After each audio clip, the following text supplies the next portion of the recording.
Flower seller was arrested for theft, and a millionaire saw her ring. The same one he gave to his daughter before she disappeared 20 years ago. The streets of New York buzzed with their usual chaos, a symphony of car horns, hurried footsteps, and distant chatter. Violet tightened her grip on the flower basket she carried, careful not to let the delicate blooms be jostled by the crowd.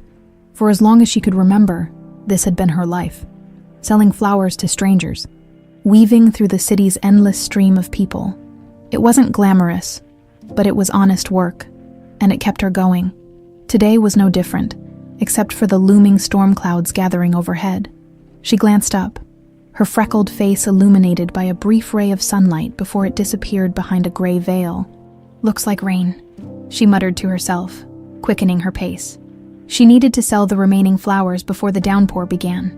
As she turned a corner near Fifth Avenue, she found herself in front of a grand store with gleaming windows displaying expensive jewelry and designer handbags. Violet often avoided this area. It was a different world, one she didn't belong to.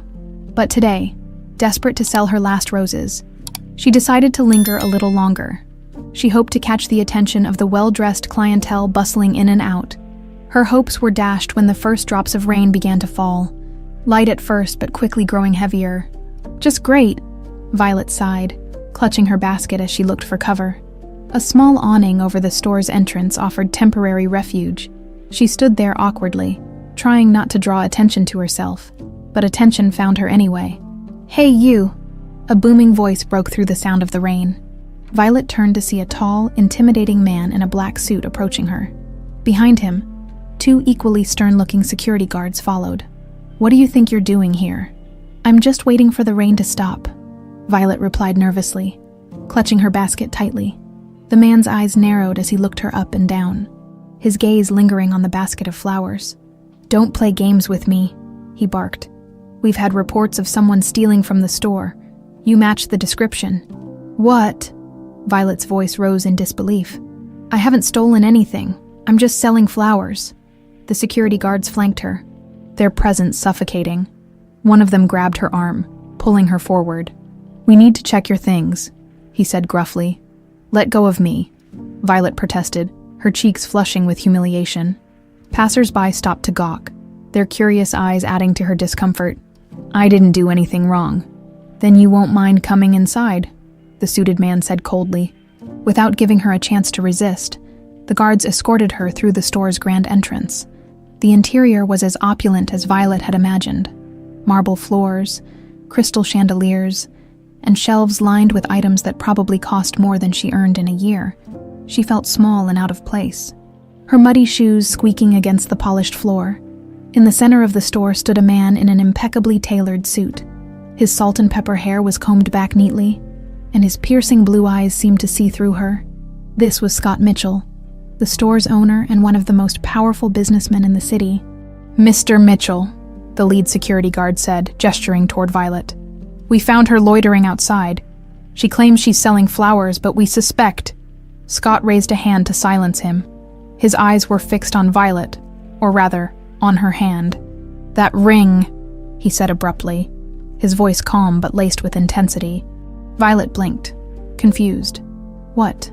"The ring on your finger," Scott repeated, stepping closer. He pointed to the small, intricately designed ring she wore on her right hand. "Where did you get that?" "This." Violet held up her hand, the golden band glinting under the chandelier's light. "I've always had it. It's the only thing I have from before." Scott's expression hardened. "Before what?" "Before I was left at an orphanage," Violet said softly, her voice barely above a whisper. "I don't know where it came from. I've just always had it." For a moment, the room fell silent. Scott's eyes didn't leave the ring, his mind racing. He knew that design. It was unique, one of a kind. He had given a ring just like it to his daughter, Isabella, on her 5th birthday, a daughter who had disappeared without a trace 2 decades ago. "Let her go," Scott said finally, his voice steadier now. The security guards exchanged puzzled looks but obeyed, releasing Violet's arms. "Wait," Scott added as Violet turned to leave. "I need to know more about that ring. Will you let me help you figure it out?" Violet hesitated, her instincts screaming at her to run, but something in Scott's voice, an urgency she couldn't quite place, made her pause. "I don't know why you care," she said, clutching her basket tightly. "But fine, if it gets me out of here faster." Scott nodded, his mind already forming plans. This was no coincidence. He had to uncover the truth. The rain continued to pour as Violet left the store. Clutching her basket of damp flowers, she felt a mixture of relief and frustration. The accusation had humiliated her, and the strange questions about her ring left her unsettled. She shook her head, trying to push it all aside. It wasn't the first time life had thrown her a curveball, and she doubted it would be the last. Meanwhile, Scott Mitchell stood by the window of his office on the second floor, watching Violet disappear into the crowded street. His fingers drummed against the glass as he replayed the encounter in his mind. That ring. There was no mistaking it. He had spent years searching for answers, but nothing had ever come close to this. Could it really be possible? "Mr. Mitchell," his assistant's voice broke through his thoughts. "The security team wants to know if they should—" "No," Scott interrupted, turning to face her. "I don't want her followed. Not yet. But sir, just do as I say," Scott said firmly. His assistant nodded, sensing that this was not the moment to question him further. Scott's mind raced. He needed answers, but he couldn't afford to scare the girl off. He would have to approach this delicately. Grabbing his coat, he made a quick decision. "Cancel my afternoon meetings," he said on his way out. Back on the streets, Violet found shelter under another awning, taking stock of her flowers. The rain had ruined most of them, and the few that were left wouldn't fetch much. With a sigh, she sat on the edge of the curb, letting the basket rest on her lap. Her thoughts drifted to the man in the store, Scott Mitchell. His piercing blue eyes had unsettled her, not in a threatening way, but in a way that felt personal, and his reaction to her ring. That had been the strangest part. Why did he care about something so small? Lost in thought, she didn't notice the black car pulling up beside her until the window rolled down. "Miss?" a deep voice called out. She turned to see Scott sitting in the back seat, looking at her with the same intensity as before. "You again," Violet said, standing up quickly. "I didn't steal anything, okay? I told you." "I'm not here to accuse you of anything," Scott interrupted, his tone calm. "I just want to talk. Can I buy you a coffee?" Violet hesitated. Everything about this man screamed wealth and power, two things she had learned to distrust. "Why would someone like you want to talk to someone like me?" she asked, narrowing her eyes. Scott smiled faintly. "Let's just say I'm interested in your story." Reluctantly, Violet climbed into the car. She figured she had nothing left to lose. At worst, she could walk away if things got weird. They stopped at a quiet cafe tucked away from the bustling streets. Scott ordered for both of them, his movements efficient and practiced, while Violet sat stiffly across from him, unsure of what to expect. Once their drinks arrived, Scott leaned forward, his gaze steady. "Tell me about the ring," he said. Violet sighed, fiddling with the delicate band on her finger. "I already told you. I've had it for as long as I can remember. It's the only thing that came with me when I was left at the orphanage. Do you know who left you there?" "No," Violet replied, her tone defensive. "They said I was found near some car wreck when I was a baby. No one came to claim me, so I grew up in the system." Scott's heart sank at her words. The timeline fit. The wreckage, the abandonment. It all matched the details of that terrible night when his wife, Beth, and their daughter Isabella had disappeared. He took a deep breath, deciding to tread carefully. "What if I told you that ring is part of something bigger, that it might hold answers to your past?" Violet frowned, leaning back in her chair. "You're not making any sense. It's just a ring. Why are you so obsessed with it?" Scott hesitated, debating how much to reveal. Finally, he said, "That ring is identical to one I gave my daughter on her 5th birthday. She disappeared 20 years ago. No one's seen her since." The words hung in the air, heavy with meaning. Violet blinked, stunned. "What are you saying, that I'm your daughter?" She let out a short laugh, though there was no humor in it. "You've got the wrong person. I'm nobody." "I don't think so," Scott said gently. "I've been searching for her for 2 decades, and now, for the first time, there's a chance I might have found her." Violet shook her head, her voice rising. "That's impossible. I'm not some long-lost heiress. I sell flowers for a living. I barely make enough to eat. You've made a mistake. Scott leaned back, his expression unreadable. Maybe, but wouldn't you want to know for sure? Violet didn't answer, her thoughts swirling. Part of her wanted to walk away from this strange man and his wild claims. But another part, the part that had always wondered about the gaps in her life, whispered, what if he's right? Scott sensed her hesitation and pressed on. Let me help you. If I'm wrong, you can walk away. No strings attached. But if I'm right, you deserve to know the truth. Violet stared at him, torn. Finally, she muttered, fine, but don't get your hopes up. Scott nodded, determination flashing in his eyes. This was just the beginning. The following morning, Scott sat in his home office, surrounded by old photographs and newspaper clippings. The desk, usually pristine, was now cluttered with memories he had tried to bury. Pictures of his late wife, Beth, smiled up at him. But it was the family portrait from 20 years ago that held his attention. In it, a young Isabella sat on his lap, her tiny hand resting on his. Her other hand was extended toward the camera, proudly showing off the golden ring he had given her that day. It was the same ring now worn by Violet. Scott ran a hand through his hair, a deep sigh escaping his lips. He had spent 2 decades chasing leads, only to face dead ends and disappointments. Private investigators, police reports, even psychics. None had brought him closer to finding his daughter. But now, against all odds, a flower seller with no knowledge of her origins had reawakened the faint hope he thought he had lost forever. His thoughts were interrupted by the soft chime of his phone. It was a text from Richard, his trusted investigator. Initial checks confirmed timeline matches, following up on hospital records and crash site. Scott replied immediately. Good. I need everything. Keep me updated. He leaned back in his chair, the weight of anticipation pressing heavily on him. The crash that had taken Beth's life and torn Isabella from him was still shrouded in mystery. The car had been found on a remote road upstate, twisted and burned beyond recognition. No bodies had been recovered, only fragments of Beth's necklace and a child's stuffed toy. At the time, it had been ruled an accident, a tragic loss caused by icy roads. But now, with Violet's story, Scott wondered if there had been more to that night. Across town, Violet wandered aimlessly through the park, her basket of flowers hanging limply at her side. Her mind replayed Scott's words over and over. You deserve to know the truth. Could it really be possible? She had never given much thought to her past. The orphanage had been her world, a place where names and origins didn't matter. Survival had been her only concern, not dreams of long-lost families or fairy tale reunions. But now, the cracks in her certainty were beginning to show. She sat on a bench, absently twisting the ring around her finger. The intricate design caught the sunlight, tiny engravings glinting like whispers of secrets she couldn't understand. Excuse me, miss. A voice interrupted her thoughts. She looked up to see an elderly woman standing nearby, her kind eyes fixed on the flowers in Violet's basket. How much for the roses? Oh, Violet scrambled to her feet, forcing a smile. $2 each. The woman nodded, selecting a few blooms, as Violet wrapped them. The woman's gaze lingered on the ring. That's a beautiful piece, she remarked. Looks old. Family heirloom.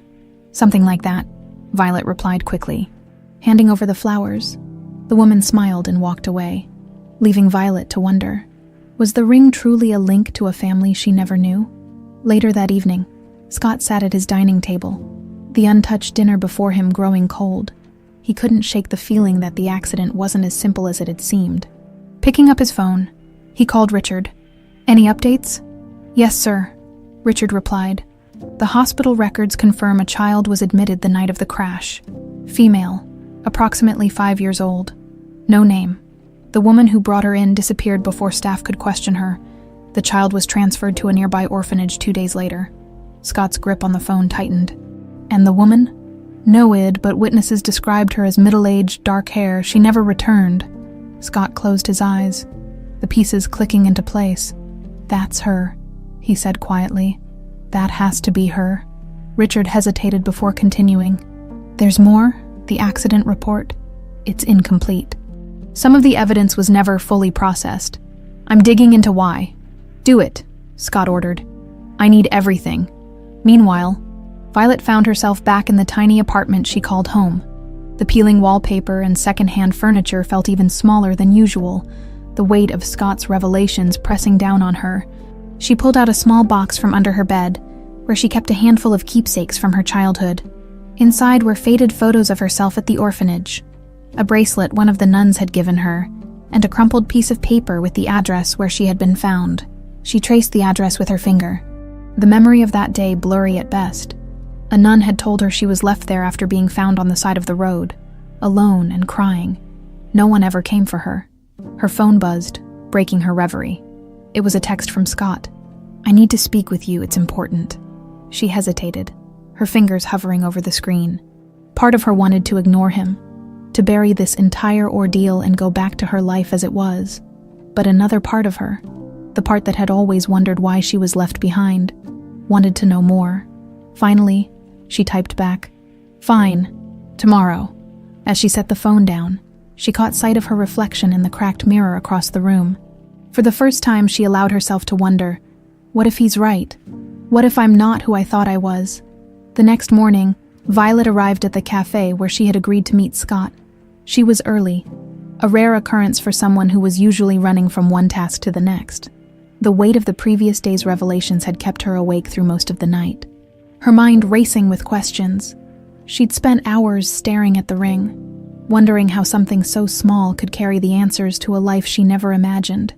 The door jingled as Scott walked in, his confident stride and tailored suit making him stand out among the early morning crowd. He spotted Violet almost instantly and approached her table with a warm yet cautious smile. "Morning," he greeted, pulling out a chair. "Morning," Violet replied, her voice clipped. She wasn't sure if she was ready for whatever he was about to say, but she had decided to face it head on. Scott sat across from her, placing a folder on the table between them. "Thank you for meeting me. I know this is overwhelming, but I wanted to show you something." He opened the folder, revealing a collection of documents and photographs. Violet's eyes were immediately drawn to a picture of a little girl, no older than 5, wearing a bright yellow dress. The child's smile was wide and carefree, her hand extended toward the camera to display a ring identical to the one Violet now wore. "That's Isabella," Scott said softly. "My daughter. The ring was a gift for her 5th birthday." Violet swallowed hard, her eyes flicking between the photo and the ring on her finger. The resemblance was undeniable, but she wasn't ready to accept what it meant. It's just a coincidence," she muttered, more to herself than to Scott. "There are probably hundreds of rings like this." Scott shook his head. "No, this design was custom-made. There's no other like it." He slid another document toward her. "This is the accident report from the night my wife and daughter disappeared. The details match what you told me about how you were found. Near a car wreck. Alone, with no explanation. And then there's this." He handed her a page from a hospital record. A girl matching Isabella's description was admitted the same night, brought in by an unknown woman. She disappeared shortly after, leaving the child behind. Violet stared at the papers, her hands trembling slightly. The pieces were falling into place, but she wasn't sure she wanted them to. "So what are you saying?" she asked, her voice rising. "That I'm this Isabella, that you're my father?" "Yes," Scott said firmly. "I believe you are." The conviction in his voice made her chest tighten. She leaned back in her chair, shaking her head. "No, this doesn't make sense. My whole life, I've been nobody. I've been on my own. How could I be? This," she gestured to the photo of the little girl. "This isn't me." Scott's expression softened. "I know this is a lot to take in. I can't imagine what you've been through, growing up without answers. But I want to help you, Violet. I want to figure this out together." She didn't know what to say. The idea of having a family, of belonging somewhere, was both terrifying and tantalizing, but it also felt like a betrayal of the life she'd known, the struggles that had shaped her. "I don't need your help," she said finally, standing up. "I've been fine on my own." Scott didn't stop her as she walked away, but his eyes followed her until she disappeared through the door. He knew this wasn't the end. Violet might not be ready to accept the truth, but he wasn't going to give up.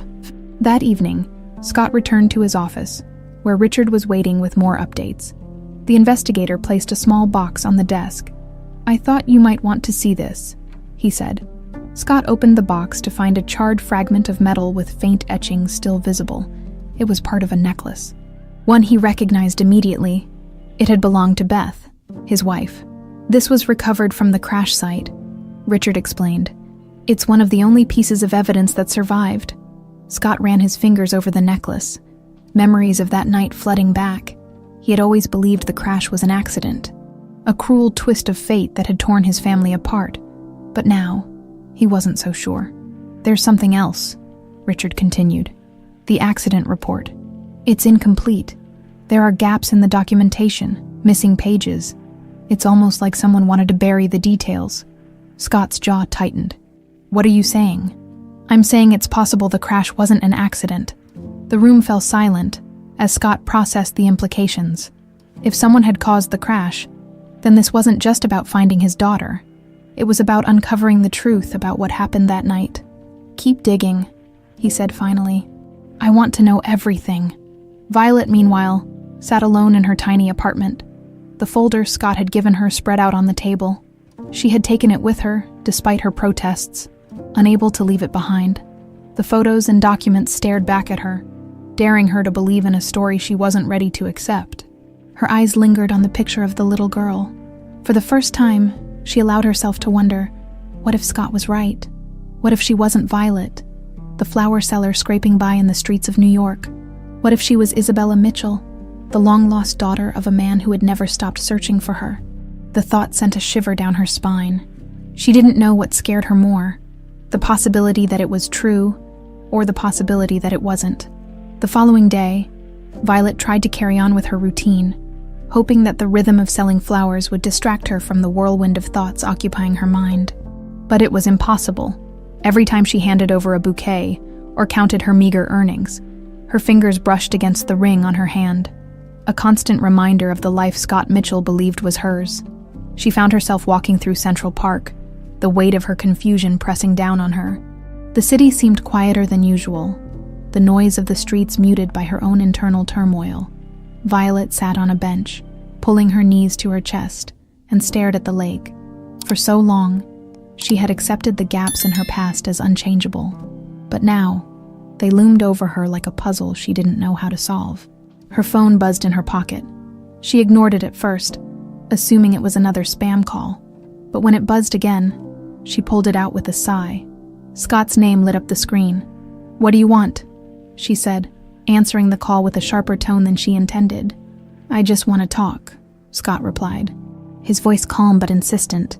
"Please, let me explain everything I found." "You already did," Violet said, her frustration bubbling over. "You think I'm your daughter?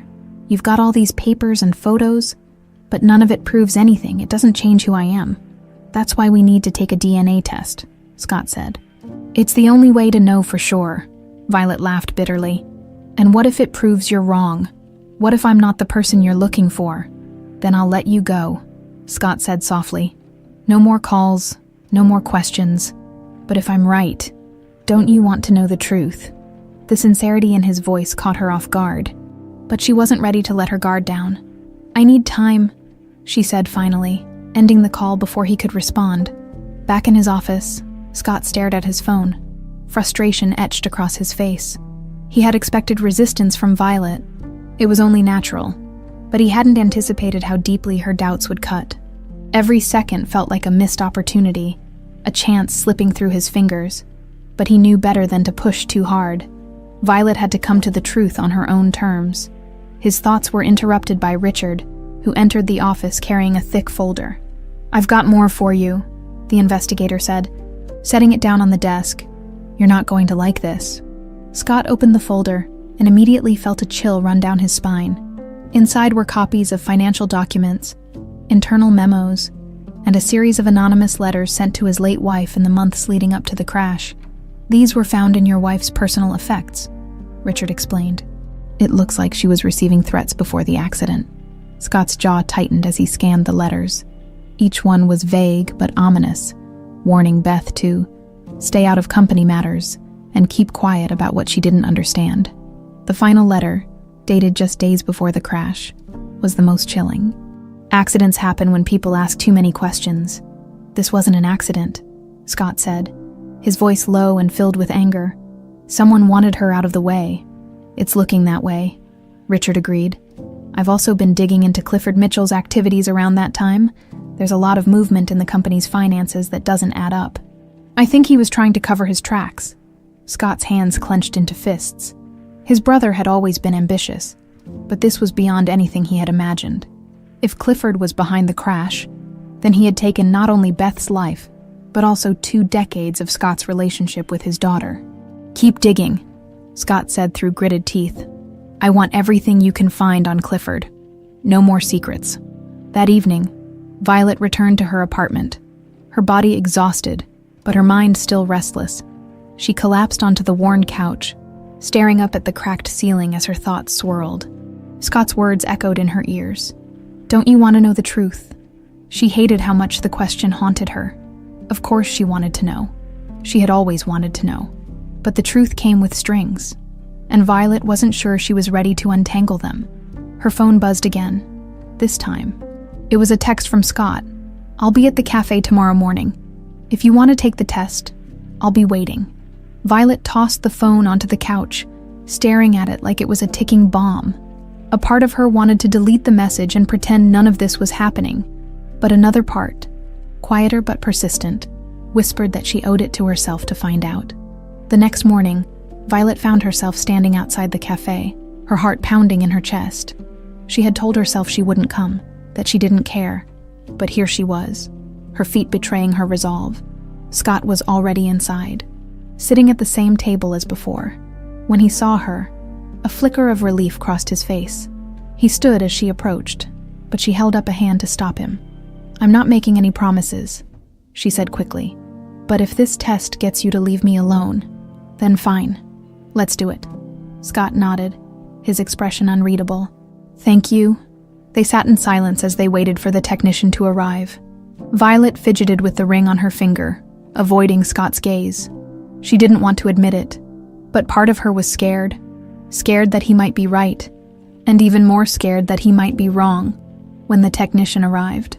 The test was quick and impersonal. A swab, a few signatures, and it was done. You'll have the results in a few days, the technician said before leaving. Violet stood abruptly. I have to go. Scott didn't stop her. He simply watched as she walked away, knowing that the hardest part was yet to come. The next few days were some of the longest Violet had ever experienced. Every passing hour felt like an eternity, and despite her best efforts to keep busy, she found herself constantly thinking about the DNA test. The idea that her life might not be what she had always believed gnawed at her. She tried to dismiss it, but the uncertainty lingered, like a weight she couldn't shake. Scott, meanwhile, was anything but idle. He sat in his office, sifting through files, documents, and photographs that Richard had brought him. The pieces of the puzzle were starting to form a clearer picture, but there were still gaps. Gaps he was determined to fill. Any updates on the hospital records? Scott asked Richard during one of their late-night meetings. Yes, Richard replied, handing over a folder. The records confirm that the girl brought in the night of the accident was around 5 years old, matching Isabella's age. She was treated for minor injuries, scratches and bruises, but no identification was ever made. And the woman who brought her in? Scott pressed. Richard shook his head. No name, no ID. Witnesses said she seemed nervous, like she was in a hurry. She left as soon as the doctors took the girl inside and never came back. Scott leaned back in his chair, his mind racing. Who was this woman? Why had she taken Isabella from the crash site, only to abandon her later? The questions felt endless, and each answer only seemed to lead to more. There's something else, Richard added, his tone cautious. I found a witness, someone who claims to have seen the crash that night. Scott sat up straighter. Who? An old man named Walter, Richard said. He used to live near the road where the crash happened. He says he remembers hearing the collision and seeing a car speed away afterward. Scott's brow furrowed. A car sped away? Did he see who was inside? No, Richard admitted. It was dark, and he was too far away to make out details. But he remembers the car, a black sedan. He says it didn't stop to help. Scott's chest tightened. A black sedan. The detail stuck in his mind, tugging at something buried deep in his memory. Where is this Walter now? I can arrange a meeting, Richard said. But it's been 20 years, Scott. His memory might not be reliable. Scott shook his head. I don't care. If he knows anything, I want to hear it. That afternoon, Richard brought Walter to Scott's office. The old man was frail but sharp-eyed, his voice steady as he recounted the events of that fateful night. I was sitting on my porch, Walter began, his hands trembling slightly as he spoke. It was quiet, like most nights around there. Then I heard it, a loud crash. I ran to the edge of the property and saw smoke coming from the trees. That's when I noticed the other car, speeding away like the devil was chasing it. Scott leaned forward, hanging on every word. Did you see where the car went? Down the main road, Walter said, toward the city. I tried to call for help. But back then, cell phones weren't what they are now. By the time anyone arrived, the scene was a mess. And you never saw the people in the car? Scott asked. No, Walter admitted. But it didn't sit right with me. Why would someone leave the scene of an accident like that? Scott nodded, his mind working overtime. The black sedan, the hasty departure. It all pointed to foul play, but proving it, after so many years, would be a monumental task. Thank you, Walter, Scott said, shaking the man's hand. You've been a great help. After Walter left, Scott turned to Richard. We need to find out who was driving that car. I don't care how long it takes or how much it costs. Richard nodded. I'll dig into the records, if there's anything to find. I'll find it. While Scott was unraveling the mystery, Violet was grappling with her own doubts. She couldn't bring herself to sell flowers that day, so she wandered aimlessly through the city, her thoughts swirling. The photos Scott had shown her haunted her, especially the one of the little girl with the ring. She had spent hours comparing it to her own reflection in the mirror, searching for some undeniable proof that they were one and the same. But all she found were more questions. Eventually, she found herself back at the orphanage where she had spent her childhood. The building was older now, its once bright paint faded and peeling. She stood outside for a long time, memories flooding back, both good and bad. Finally, she worked up the courage to go inside. The halls were quieter than she remembered. The laughter of children replaced by the hum of distant voices. She approached the front desk, where a kind-looking woman greeted her. "Can I help you?" the woman asked. "I grew up here," Violet said hesitantly. "I was wondering if you have any records." "Anything about when I was brought in?" The woman smiled sympathetically. "We don't get many visitors like you, let me check." Violet waited as the woman disappeared into a back room. When she returned, she was holding a thin file. "This is all we have," she said, handing it over. Violet opened the file with trembling hands. Inside was a single piece of paper with sparse information. Her name, the date she was brought in, and a note that read, "Found near Route 87. No family present." It wasn't much, but it was enough to make her stomach churn. She closed the file and thanked the woman before leaving, her mind racing. Route 87. That was the same road Scott had mentioned, the same road where the crash had occurred. As she walked away from the orphanage, a single thought echoed in her mind. Maybe he's telling the truth. The cafe was busier than usual when Violet arrived the next morning. The clatter of dishes and the murmur of conversation created a comforting white noise, but her nerves were far from settled. She spotted Scott at their usual table, already waiting for her. His expression was a mix of hope and restraint, as though he was carefully managing his emotions to avoid scaring her off. Violet hesitated at the door, gripping the strap of her bag tightly. She had spent the night turning over every possible outcome in her mind. What if the test confirmed Scott's suspicions? What if it didn't? Either way, her life would never be the same. Taking a deep breath, she forced herself to move forward. "Morning," she said, sliding into the seat across from him. "Morning," Scott replied, his tone cautious. "I appreciate you coming." "I figured I might as well," Violet said, her voice sharp despite her efforts to appear calm. "Better to get this over with than keep wondering." Scott nodded, understanding her frustration. The results should come in today. The lab said they'd expedite the process. Violet's stomach twisted. "Great," she muttered, stirring the coffee the waiter had just placed in front of her. "So, what happens if it's true? If I really am your daughter?" Scott leaned forward, his hands clasped on the table. "Then we figure it out together, whatever you need. Time, space, I'll give it to you. I just want to know the truth, Violet. She avoided his gaze, focusing instead on the swirling coffee in her cup. And if it's not true, then I'll respect that, Scott said softly. But I don't think it'll come to that. Violet didn't respond. She wasn't ready to entertain the possibility that Scott might be right, even though a small part of her, a part she barely acknowledged, wanted him to be hours later. Violet was back in her tiny apartment, pacing the worn carpet as she waited for Scott's call. The anticipation was unbearable. She'd never cared much about her past before, but now it felt like her entire world hinged on what those results would say. Her phone buzzed and she snatched it up, her heart pounding. It was Scott. "Hello?" she answered, her voice unsteady. "Violet," Scott said, his tone serious but calm. "The results are in." She held her breath, and there was a pause, as though he was giving her a moment to prepare herself. "The test confirms it," he said finally. "You're my daughter." The words hit her like a freight train. Violet sank onto the edge of her bed, her mind spinning. She had prepared herself for this possibility, but hearing it out loud made it real in a way she wasn't ready for. "Violet, are you still there?" Scott asked gently. Yeah," she managed, her voice barely above a whisper. I don't know what to say." "You don't have to say anything right now," Scott said. "Take all the time you need. I'm here whenever you're ready."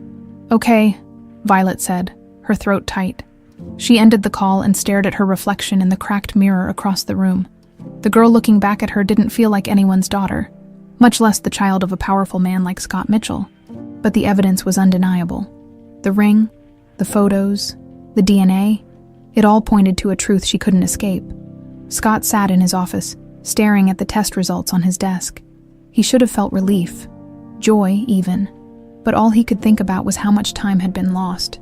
20 years, 2 decades of birthdays, holidays and milestones. Gone. And for what? He clenched his fists, anger rising in his chest. Whoever had taken Isabella from him had stolen more than just time. They had stolen memories, a life that could never be fully recovered. His phone buzzed, and he saw a message from Richard. "Found something. Call me ASAP." Scott didn't hesitate. "What is it?" he asked as soon as Richard picked up. "I traced the black sedan," Richard said. "There's a record of a vehicle matching its description being registered to Clifford Mitchell's company at the time of the crash." Scott's blood ran cold. "Are you sure?" "Positive. It gets worse. I've been going through financial records from that period, and there's a pattern of large, unexplained withdrawals tied to shell accounts.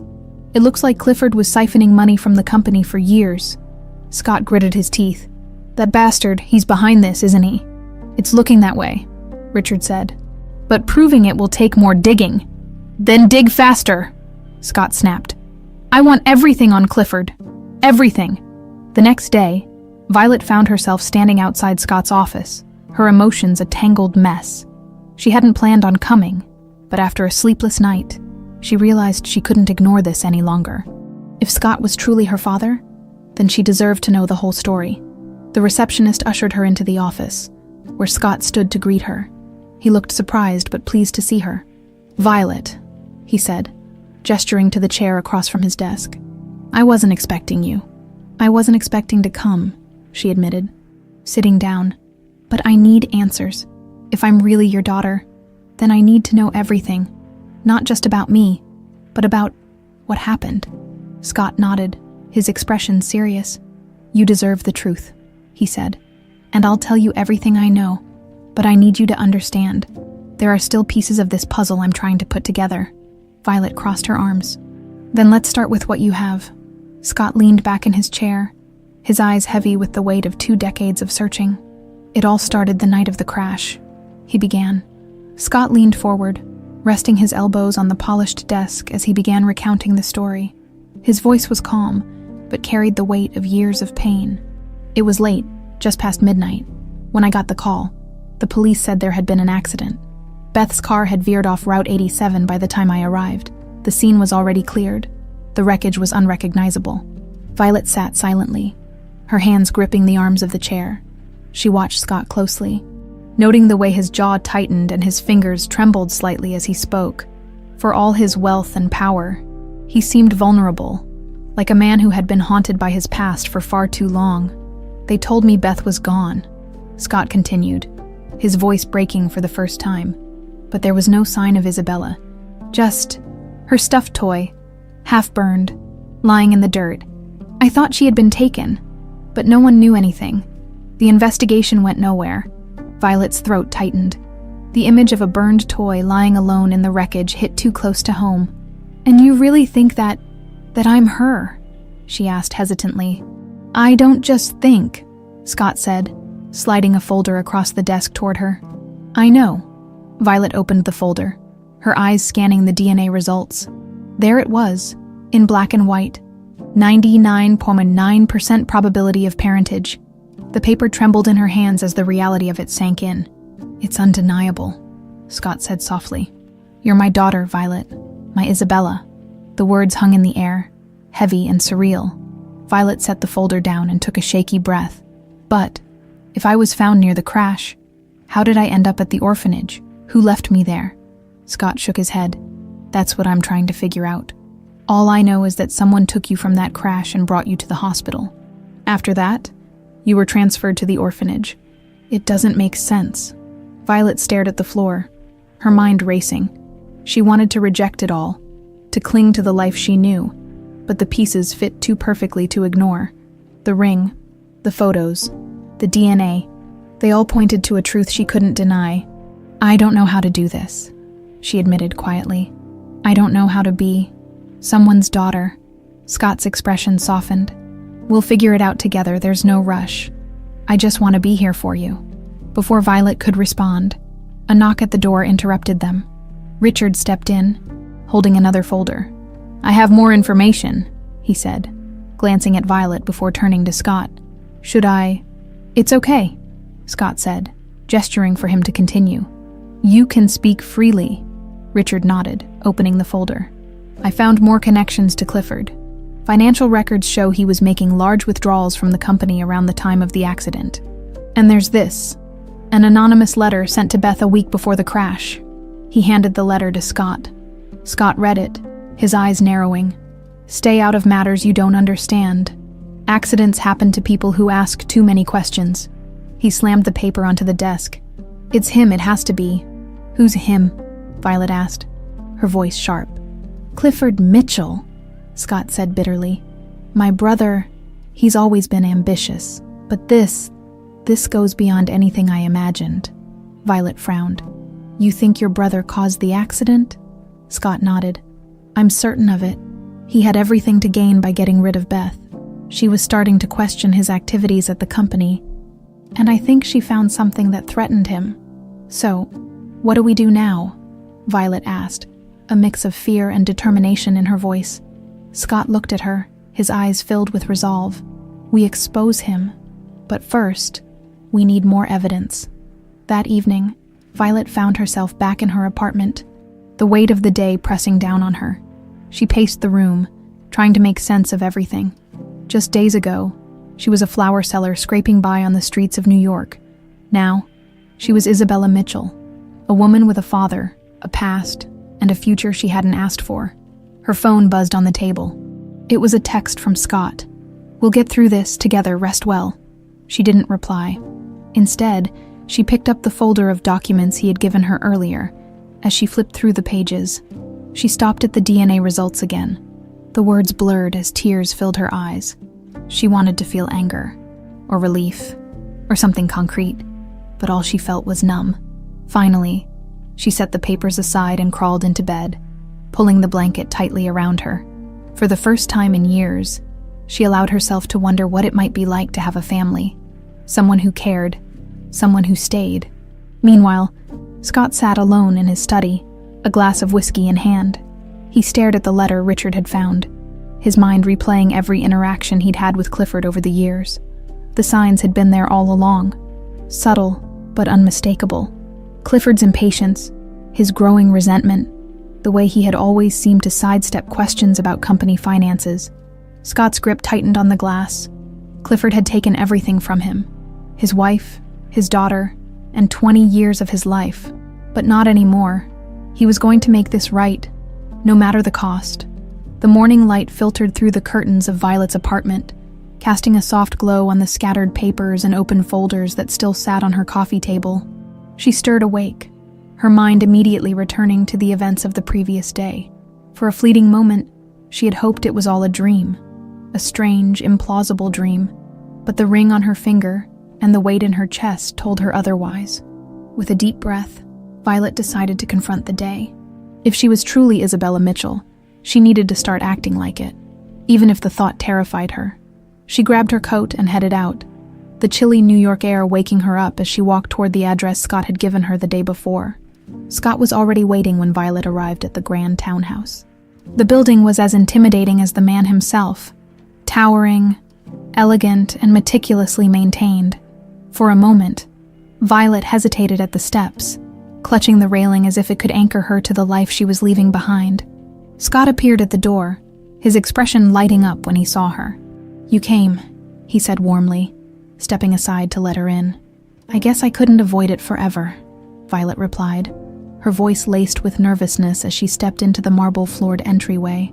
The house was everything she had imagined: gleaming chandeliers, plush furniture, and walls adorned with expensive artwork. She felt completely out of place. "This is your home now, if you want it to be," Scott said, as though reading her mind. "You don't have to decide anything today. I just want you to see what's here." Violet nodded, following him through the house as he pointed out rooms and hallways, each one more impressive than the last. But what caught her attention wasn't the grandeur. It was the small personal touches: a row of framed photos on a side table, a pair of worn shoes by the door, a child's drawing framed in the kitchen. It was a home, not just a mansion. Scott stopped in front of a large wooden door at the end of the hallway. "This was your room," he said, pushing it open. Violet stepped inside, her breath catching as she took in the space. The room was bright and airy, with soft pastel walls and a canopy bed in the corner. Toys and books were neatly arranged on shelves, and a small desk sat by the window, overlooking the garden. "It's exactly how you left it," Scott said quietly. "I couldn't bring myself to change anything." Violet ran her fingers along the edge of the desk, her heart aching at the sight of the abandoned room. She didn't remember it. How could she? But it felt familiar in a way she couldn't explain. "It's strange," she said finally. "I feel like I should recognize it, but I don't." "That's okay," Scott said, his voice gentle. "Memories can take time. I just wanted you to see it." Over the next few hours, Scott and Violet began the delicate process of getting to know each other. They sat in the kitchen, sipping coffee and exchanging stories. Scott shared anecdotes about Isabella's childhood, her love of animals, her tendency to collect rocks and leaves from the garden. Violet listened quietly, trying to reconcile the little girl he described with the woman she had become. "What about you?" Scott asked eventually. "What was it like for you, growing up?" Violet hesitated. Her childhood wasn't something she liked to dwell on. "It wasn't easy," she admitted. "The orphanage was okay, I guess. The people there tried their best, but it's not the same as having a family." Scott's expression darkened, guilt flickering across his face. "I'm sorry," he said softly. "You should never have had to go through that." "It's not your fault," Violet said quickly. "None of this is. I should have found you sooner," Scott insisted. "I should have tried harder." Violet didn't know how to respond. She could see the pain in his eyes, the weight of 2 decades of regret. And yet, she couldn't bring herself to blame him. He had done everything he could. And now, he was here. Later that evening, Violet found herself wandering through the house, exploring on her own. She ended up in Scott's study, where a large family portrait hung above the fireplace. She stared at it for a long time, her eyes drawn to the little girl in the front. "Isabella, do you see it?" Scott's voice startled her. She turned to find him standing in the doorway, watching her with a faint smile. "The resemblance," Violet shrugged. "I guess it's weird, though. Looking at her. At me, I guess. I don't feel anything." "That's okay," Scott said, stepping into the room. "It'll take time." Violet turned back to the portrait, her thoughts swirling. "What happens now?" she asked. Scott paused, considering his words carefully. "Now, we focus on moving forward, together." Violet nodded, though she wasn't entirely sure what that meant, for the first time in her life. She wasn't alone. It was terrifying and comforting all at once. As the night fell, Violet returned to the guest room Scott had prepared for her. She sat on the edge of the bed, staring out the window at the city lights. Her life had changed so drastically in such a short time, and she didn't know what the future held. But for the first time, she felt a glimmer of hope. The following morning, Violet woke up to the unfamiliar warmth of sunlight streaming through the large windows of her guest room. The bed was soft, the linens luxurious, a stark contrast to the cramped cot she had grown used to in her tiny apartment. For a fleeting moment, she allowed herself to enjoy the comfort, but the weight of her situation quickly pulled her back to reality. After getting dressed, she ventured downstairs, where the smell of freshly brewed coffee filled the air. Scott was already in the kitchen, flipping through a newspaper. He looked up when she entered, his face brightening with a warm smile. "Morning," he greeted, gesturing to a steaming cup waiting for her. "Morning," Violet replied, hesitantly taking a seat at the table. As they ate breakfast, Scott brought up the topic that had been hanging in the air since her arrival. "I know it's a lot to take in, but I want you to feel at home here. If there's anything you need, anything at all, just let me know." Violet nodded, though the idea of this house being her home still felt surreal. "Thanks," she said quietly, her eyes drifting to the large windows that overlooked the garden. Their conversation was interrupted by the sound of the front door opening. Moments later, a tall, sharply dressed man entered the kitchen. His presence was commanding, his movements deliberate. Violet immediately recognized him from the photos Scott had shown her. It was Clifford Mitchell, Scott's younger brother. "Clifford," Scott said, his tone cool but cordial. "I wasn't expecting you." "Well, I had to see it for myself," Clifford replied, his gaze shifting to Violet. His smile was polite, but his eyes held a glint of skepticism. "So, this is the prodigal daughter." Violet bristled at his tone but managed to keep her expression neutral. "I guess I am," she said, meeting his gaze. Clifford chuckled, pouring himself a cup of coffee. "You'll have to forgive me for being cautious," he said, leaning against the counter. "It's just so sudden, isn't it? After all these years, she turns up out of nowhere." Scott's jaw tightened. "She didn't turn up. I found her, and the DNA test confirmed everything." "Ah, yes, the infallible DNA test," Clifford said, his voice dripping with sarcasm. "Still, you have to admit it's a lot to process." Violet felt her temper rising but forced herself to stay calm. "I don't need you to believe me," she said evenly. "The truth doesn't change just because you don't like it." Clifford raised an eyebrow, clearly surprised by her response. "Feisty," he remarked, smirking. "I suppose that runs in the family." Scott stepped in, his tone firm. "That's enough, Clifford. She's my daughter, and she belongs here. If you can't accept that, you're welcome to leave." Clifford held up his hands in mock surrender. "Relax, Scott. I'm just making conversation." He turned to Violet, his smile widening. "Welcome to the family, Isabella. I'm sure you'll fit right in." With that, he exited the room, leaving an uncomfortable silence in his wake. Later that day, Violet found herself wandering the garden, trying to process the encounter. Clifford's words had been polite enough on the surface, but there was an undercurrent of hostility that she couldn't ignore. Scott joined her, his hands tucked into his pockets. "I'm sorry about Clifford," he said. "He can be difficult." "That's one way to put it," Violet muttered, kicking at a loose stone on the path. "What's his problem anyway?" Scott hesitated before answering. "Clifford has always been ambitious. He wanted to take over the company after our father passed, but it was left to me. I think he's always resented that." "And now he resents me?" Violet asked. Scott sighed. "He sees you as a threat. With you back in the picture, the family legacy isn't just his to control anymore." Violet frowned, the pieces starting to click into place. "Do you think he knows something about what happened to me? About the accident?" Scott's expression darkened.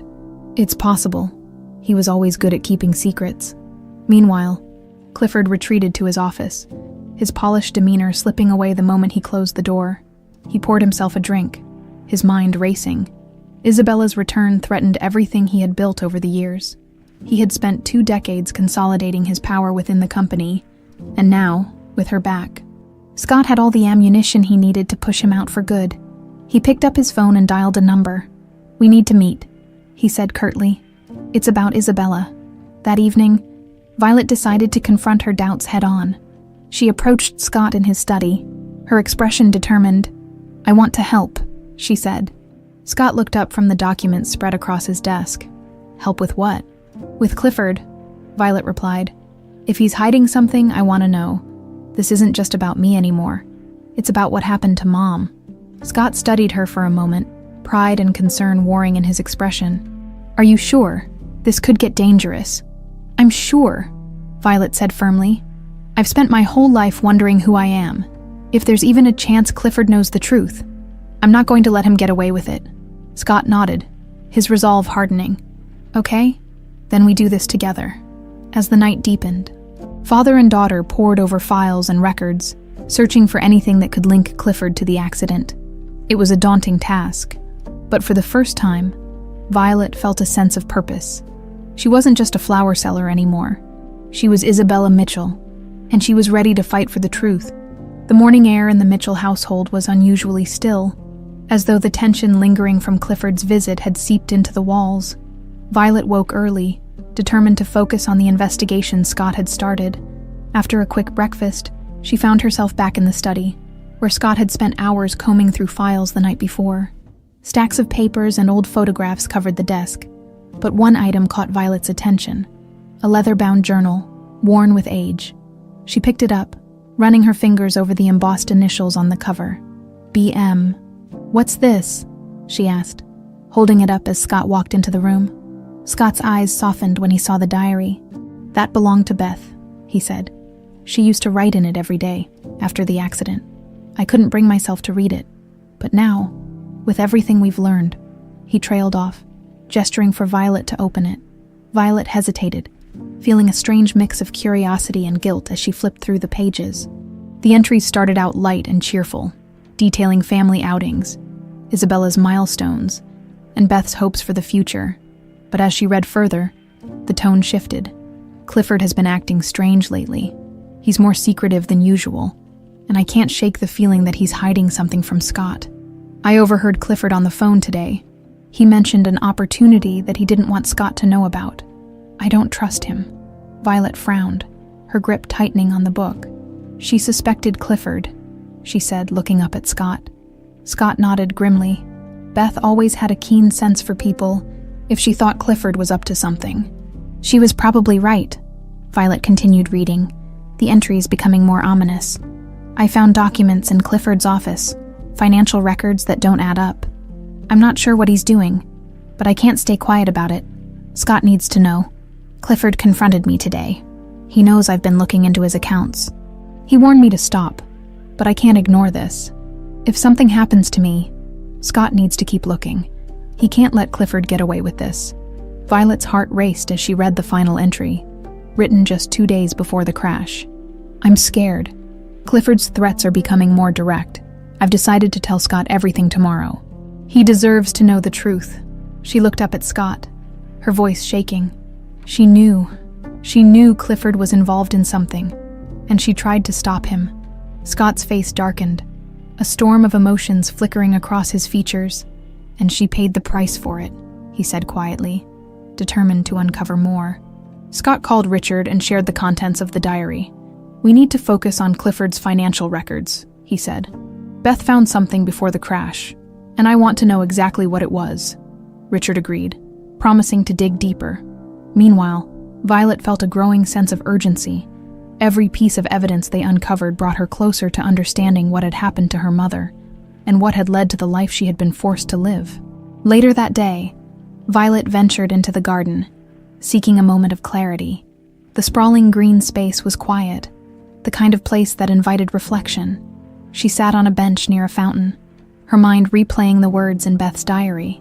The idea that her uncle, someone who was supposed to be family, could have orchestrated such a devastating series of events made her stomach turn. She thought back to his smug demeanor during their first meeting, the way he had dismissed her existence with a veneer of politeness. "He knows I'm a threat now," she muttered to herself. Inside the house, Scott was going through a box of Beth's belongings when he found something that stopped him cold. A set of photographs, taken just days before the crash. In one of them, Beth was standing in the driveway, holding a folder that looked identical to the one Violet had found in Clifford's financial records. Scott's hands trembled as he examined the photo. The folder was labeled with a name he recognized all too well: Mitchell Holdings Offshore Accounts. Richard was right, he muttered. Clifford's been hiding money for years. Scott knew they were getting closer to the truth, but he also knew that Clifford wouldn't go down without a fight. That evening, over dinner, Scott shared the photos and his findings with Violet. Beth wasn't just suspicious. She had proof, he said. That folder could have exposed everything Clifford was doing. And now, we know why he wanted her silenced. Violet's jaw tightened. Do you think he still has those records? Possibly, Scott said. If we can find them, we might have enough to bring him down. Violet nodded, determination flashing in her eyes. Then we find them. Meanwhile, Clifford sat in his dimly lit office, a glass of scotch in one hand and his phone in the other. His expression was tense as he listened to the voice on the other end of the line. They're digging into the past, Clifford said, his voice low. Scott's trying to piece everything together. And that girl, she's more like her mother than I expected. What do you want me to do? The voice asked. Keep an eye on them, Clifford replied. And if they get too close, take care of it. As the night deepened, Violet returned to her room, Beth's diary still in her hands. She couldn't stop thinking about the final entry, the fear and resolve in her mother's words. I won't let him get away with it, she whispered to herself. For the first time, she felt a connection to the mother she had never truly known, a connection forged through courage, determination, and an unyielding fight for the truth. The next morning, Scott and Violet sat in the study, poring over the photographs and Beth's diary. The tension between them was palpable, both determined to expose Clifford but acutely aware of the risks involved.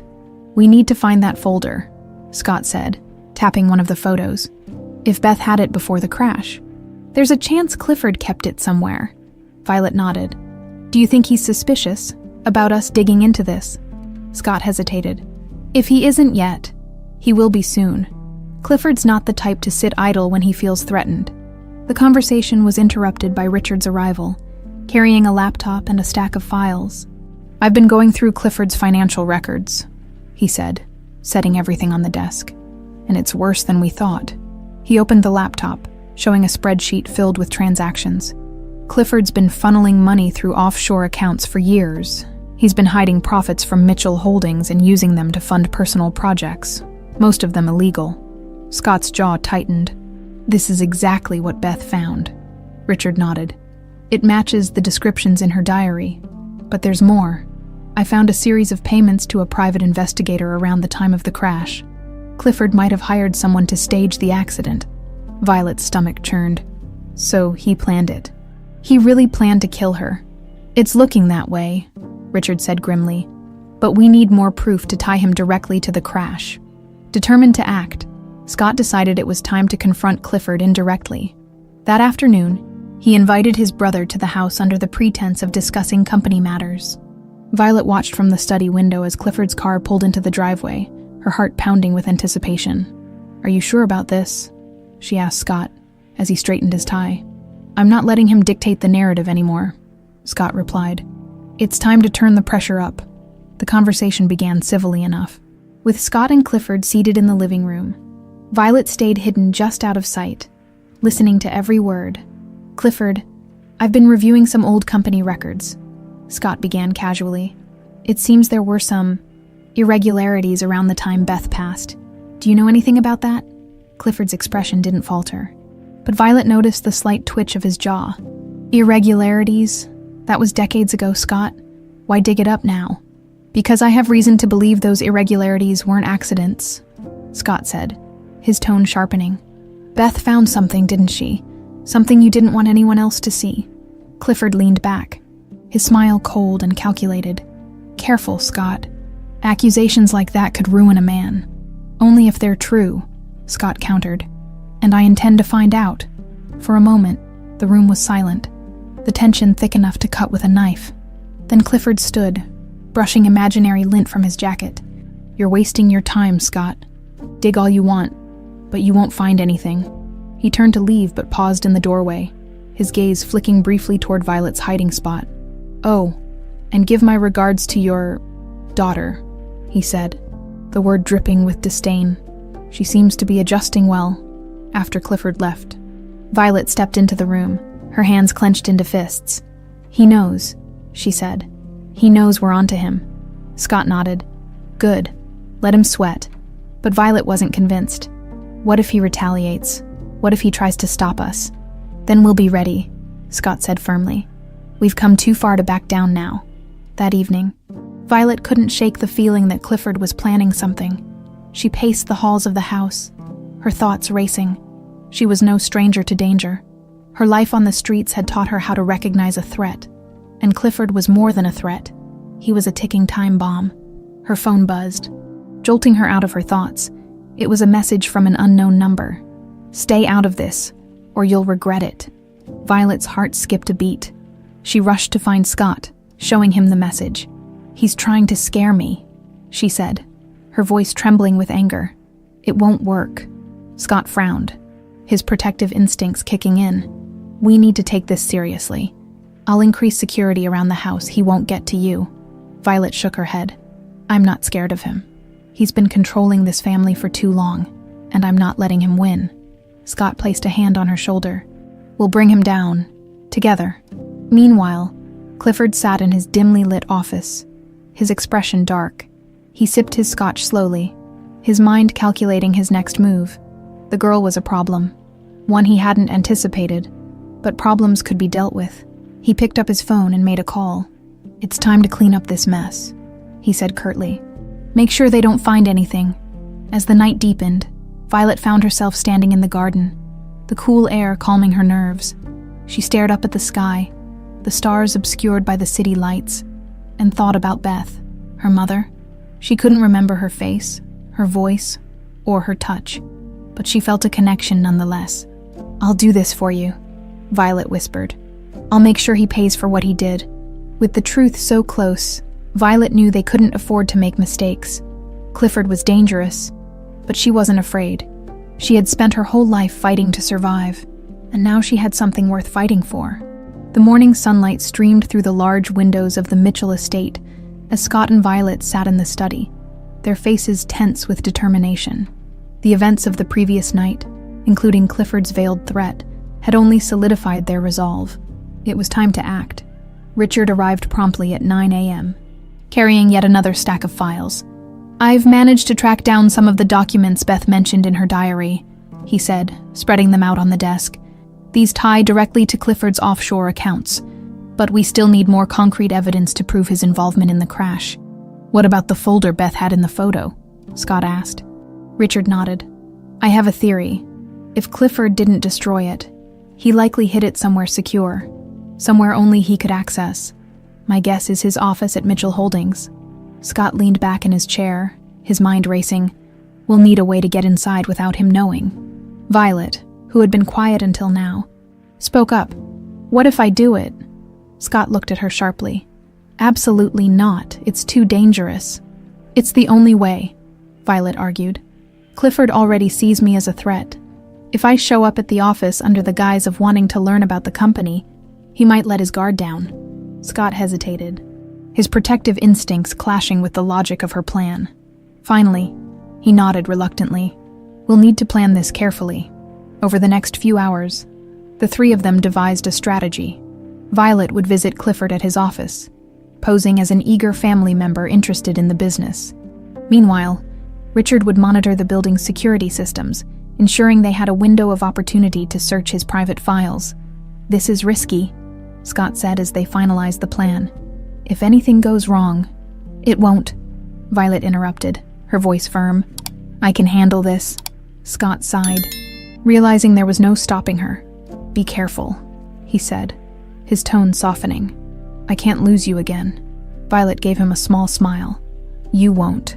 That afternoon, Violet arrived at Mitchell Holdings, her heart pounding as she stepped into the sleek, modern lobby. She wore a tailored blazer Scott had lent her, hoping it would make her look the part.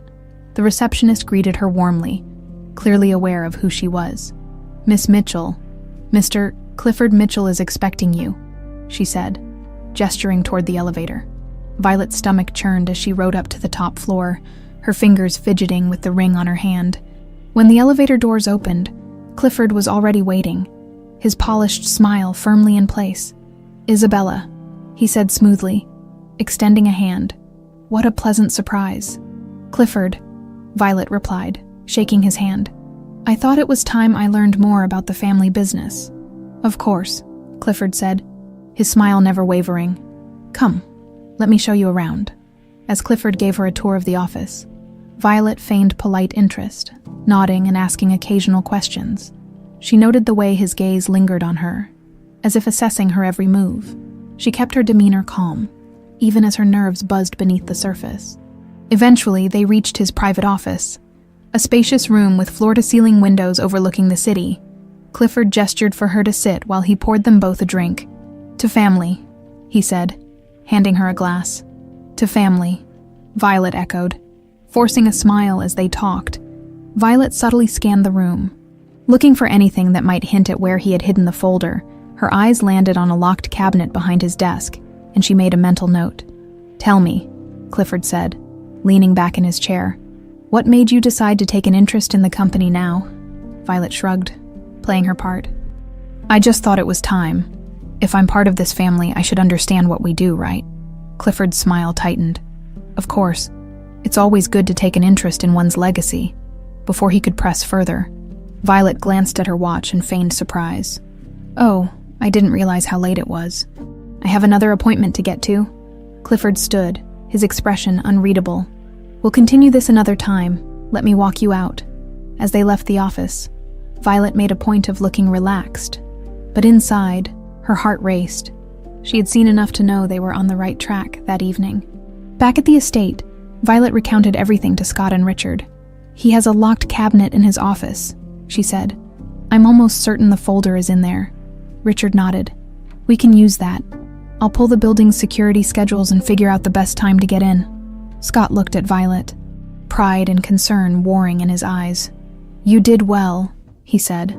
"But from here on out, I want to handle the rest." Violet shook her head. "No, I'm in this with you. We're finishing this together." Scott sighed, knowing he wouldn't win the argument. "All right," he said, "but we need to be smart about this." Meanwhile, Clifford sat in his dimly lit office, swirling a glass of scotch as he replayed his conversation with Violet in his mind. Her sudden interest in the company didn't sit right with him, and he couldn't shake the feeling that she was up to something. He picked up his phone and dialed a number. "Double the security on my office," he ordered, "and make sure the cleaning crew doesn't touch the cabinet. I want everything exactly as it is." Hanging up, Clifford leaned back in his chair, a smirk forming on his lips. "Nice try, Isabella," he murmured, "but I'm always one step ahead."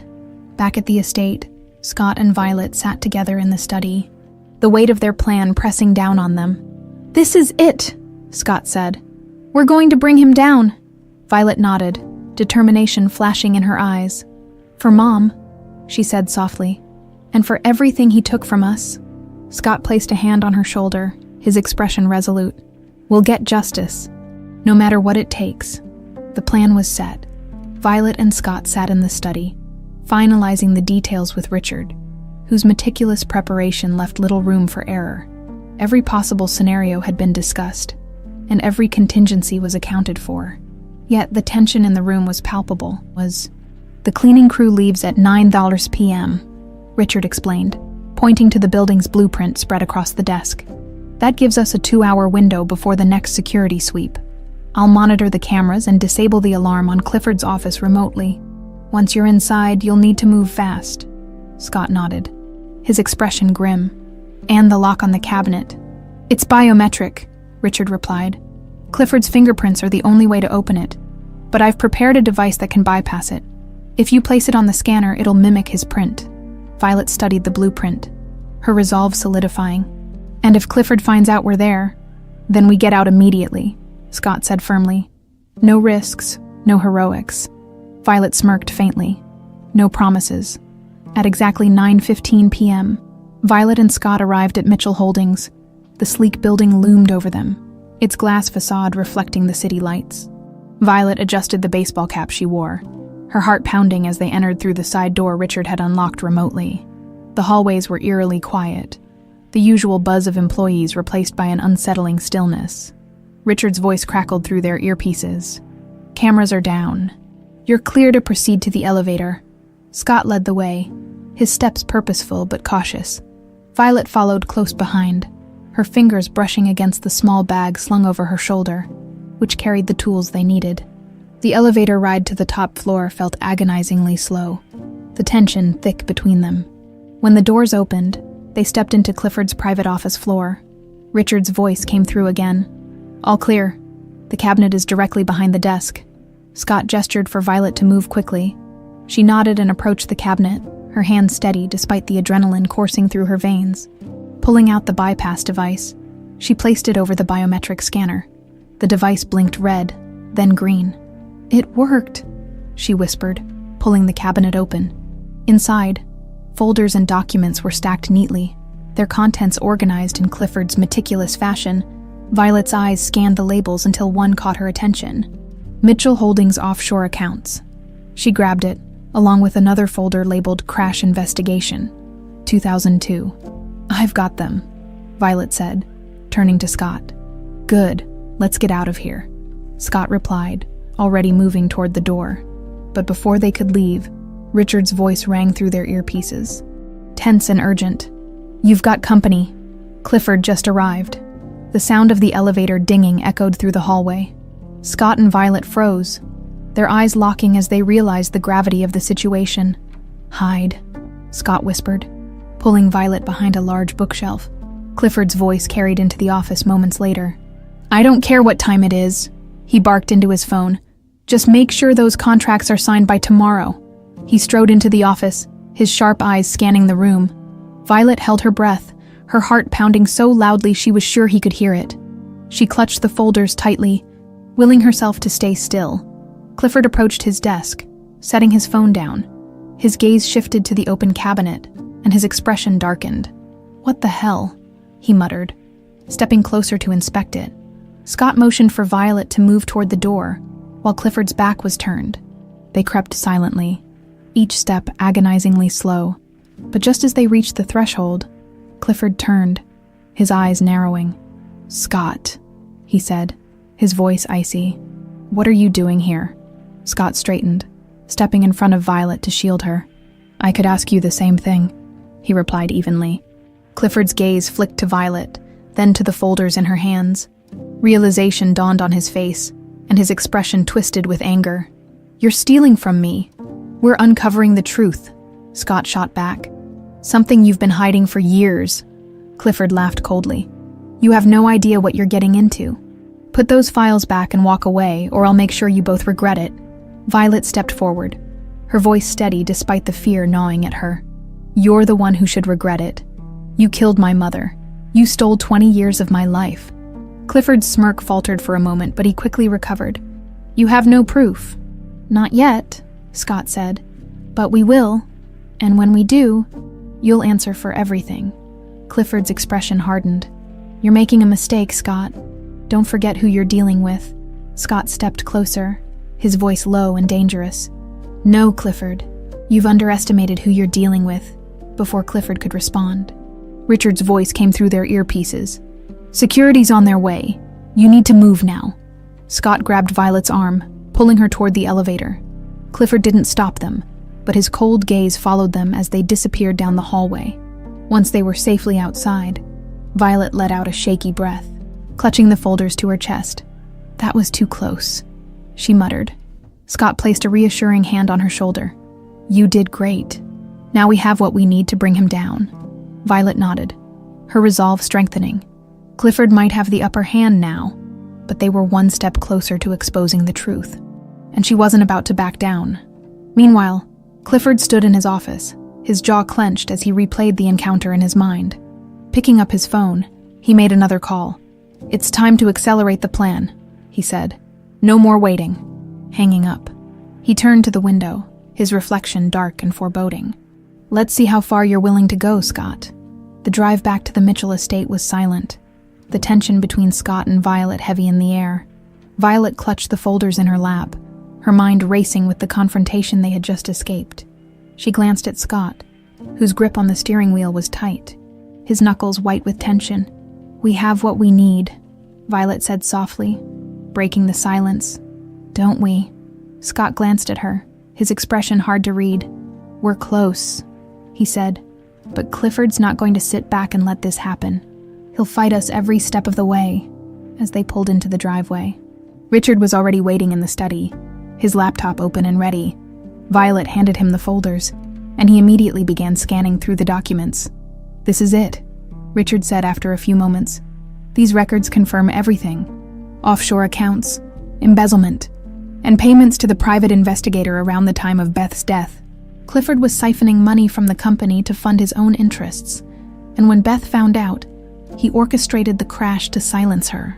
Violet felt a chill run down her spine. Hearing it laid out so plainly made the truth even harder to bear. "He killed her," she said, her voice trembling. "All for money and power." Scott placed a hand on her shoulder. "And now we make sure he pays for it." The next step was clear. They needed to involve the authorities, but Scott knew Clifford's influence ran deep, and finding trustworthy allies in the legal system would be a challenge. Richard had already begun reaching out to contacts who might help, but the process was slow and fraught with risk. "We need to act fast," Richard said, his fingers flying over the keyboard. "If Clifford gets wind of this, he'll destroy any remaining evidence and cover his tracks." Scott nodded. "What about the private investigator? The one Clifford hired after the crash?" "I've tracked him down," Richard replied. "His name is Marcus Hall. He's retired now, living in a small town upstate. If we can get him to talk, it could seal the case against Clifford." "I'll go," Violet said immediately. "No," Scott said firmly. "It's too dangerous." "Dangerous or not, I need to do this," Violet insisted. "This isn't just about you." "Scott, this is about my mother." Scott hesitated, but the fire in Violet's eyes convinced him. "All right," he said reluctantly, "but I'm coming with you." The following morning, Violet and Scott drove upstate to Marcus Hall's residence, a modest, weathered house at the edge of a quiet town. The neighborhood was unassuming, the kind of place where people kept to themselves. They knocked on the door, and after a moment, a man in his late 60s answered. His face was lined with age, but his sharp eyes suggested a mind still as sharp as ever. "Marcus Hall?" Scott asked. The man nodded warily. "Who's asking?" "My name is Scott Mitchell. This is my daughter, Violet. We need to talk to you about Clifford Mitchell." At the mention of Clifford's name, Marcus's expression darkened. "I don't do that kind of work anymore," he said, starting to close the door. "Please," Violet said, stepping forward. "This is about my mother, Beth Mitchell. She died because of what Clifford did. We need your help." Marcus paused, his hand on the door. He studied Violet for a long moment, then sighed and stepped aside. "Come in." Inside, Marcus poured himself a cup of coffee and gestured for them to sit. "I've been waiting for this day," he said, his tone bitter. "I knew it would catch up to him eventually." Scott leaned forward. "So you know what he did?" Marcus nodded, his hands tightening around his coffee mug. "Clifford hired me to stage an accident. He said it was to scare someone into backing off, but I didn't ask questions. I was paid to follow orders." "What kind of accident?" Violet asked, her voice tight. Marcus hesitated, guilt flashing across his face. "I tampered with the brakes on Beth's car. I thought it was just to make her reconsider whatever she was doing, but then I heard about the crash, and I realized it wasn't just a scare tactic." Scott's fists clenched, his anger barely contained.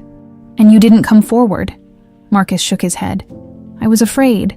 Clifford's a powerful man, and I knew he'd come after me if I talked. But I've regretted it every day since." "We need your testimony," Violet said. "If you come forward, you can help us bring him to justice." Marcus looked at her, his expression conflicted.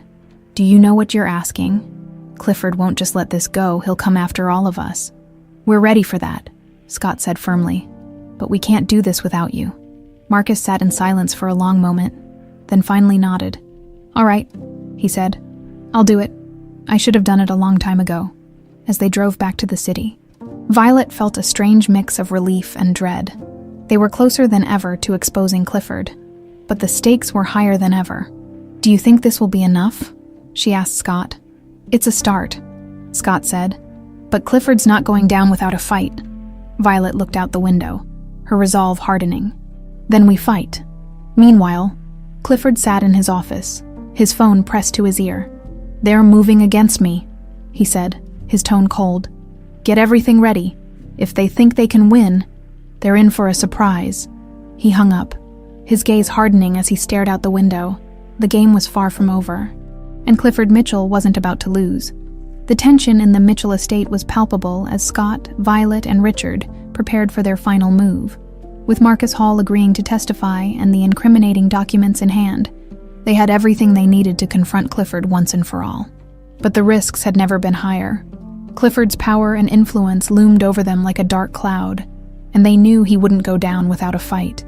"Marcus is meeting with the prosecutor tomorrow morning," Richard said, his eyes scanning the latest updates on his laptop. "Once his testimony is on record, there's no turning back. Clifford will know we're coming for him." Scott nodded, his expression resolute. "Good. Let him know. He's had 20 years of power over this family. It's time we take it back." Violet, sitting nearby, glanced at the stack of documents they had recovered. The truth was all there, laid bare in cold, hard facts. Yet, the weight of what they were about to do felt crushing. She wasn't just fighting for justice. She was fighting for her mother, for the years that had been stolen from her. "Are we ready for this?" she asked, her voice quieter than usual. Scott turned to her, his gaze steady. "Yes," he said. "We are." The next morning, Violet accompanied Scott to the courthouse where Marcus Hall was scheduled to meet with the prosecutor. The building was bustling with activity, a stark contrast to the quiet intensity of their mission. Marcus arrived shortly after them, his face pale but determined. "Are you sure about this?" Scott asked, placing a reassuring hand on Marcus's shoulder. "I am," Marcus replied. "It's time I did the right thing." The meeting with the prosecutor went smoothly. Marcus's testimony, combined with the documents and financial records Richard had uncovered, painted a damning picture of Clifford's actions. The prosecutor assured them that they had enough to file charges. As they left the courthouse, Violet felt a flicker of hope. For the first time, justice felt within reach. But Clifford wasn't going to wait idly for his downfall. Back at his office, he paced the room like a caged animal, his mind racing. He had received word of Marcus's testimony and knew his empire was crumbling. Yet, Clifford Mitchell wasn't a man who accepted defeat. Picking up his phone, he made a call. "I need everything erased. Documents, records, anything that ties me to those accounts," he barked. "And find out what Scott and his daughter are planning." That evening, Scott and Violet returned to the estate, exhaustion evident on their faces. Richard met them in the study, his expression grave. "I've been monitoring Clifford's activity," he said. "He's trying to destroy evidence and leverage his connections to shut this down. We need to act fast." "How fast?" Scott asked. "Tonight," Richard replied. "The prosecutor's office is moving on this tomorrow. But if Clifford gets ahead of us, he could disappear before they have a chance to arrest him." Scott's jaw tightened. "Then we finish this now." As the clock struck midnight, Scott and Violet arrived at Clifford's private residence. The plan was simple but risky. Confront him directly with the evidence they had gathered and ensure he couldn't escape before the authorities arrived. Richard, monitoring the situation from the car, kept a close eye on the security feeds. Clifford was waiting for them in his grand living room, a glass of scotch in hand. His demeanor was calm, but his eyes betrayed his anger. Well, he drawled, setting the glass down. "If it isn't the prodigal brother and his newfound daughter, to what do I owe this? Pleasure? We know everything, Clifford," Scott said, his voice steady. "The embezzlement, the offshore accounts, the crash. You can't hide anymore." Clifford smirked, leaning back in his chair. "You think you've won? You have no idea who you're dealing with." "No, you don't," Violet said, stepping forward. "You took everything from us, my mother, my life." "And for what? Money? Power?" Clifford's smirk faltered for the first time. "You don't understand the world we live in, girl. Sacrifices have to be made." "Sacrifices," Scott snapped, his anger boiling over. "You murdered Beth. You left Isabella to grow up alone. And for what? To line your pockets." Before Clifford could respond, the sound of sirens filled the air. His composure shattered as he realized what was happening. "You called them," he said, his voice laced with venom. Scott nodded. "It's over, Clifford." The front door burst open, and law enforcement officers poured in, their guns drawn. Clifford's face twisted with rage as they placed him in handcuffs, reading him his rights. "You'll regret this, Scott," Clifford spat as he was led away. "This isn't over." Scott watched in silence as his brother was taken into custody, the weight of years of betrayal and pain finally lifting. He turned to Violet, who stood beside him, her expression a mix of relief and exhaustion. "It's over," she said softly. Scott nodded, placing a hand on her shoulder. "Thanks to you." The days that followed were a whirlwind. Clifford was formally charged with embezzlement, conspiracy, and the murder of Beth Mitchell. His arrest made headlines, and the Mitchell family's name, once tainted by scandal, began to rebuild its legacy. Violet, for the first time in her life, felt a sense of peace. The journey had been long and painful, but she had found more than just justice. She had found her family. One evening, as the sun set over the estate, Violet and Scott sat in the garden, the weight of their journey finally easing. "Mom would be proud," Violet said, her voice tinged with emotion.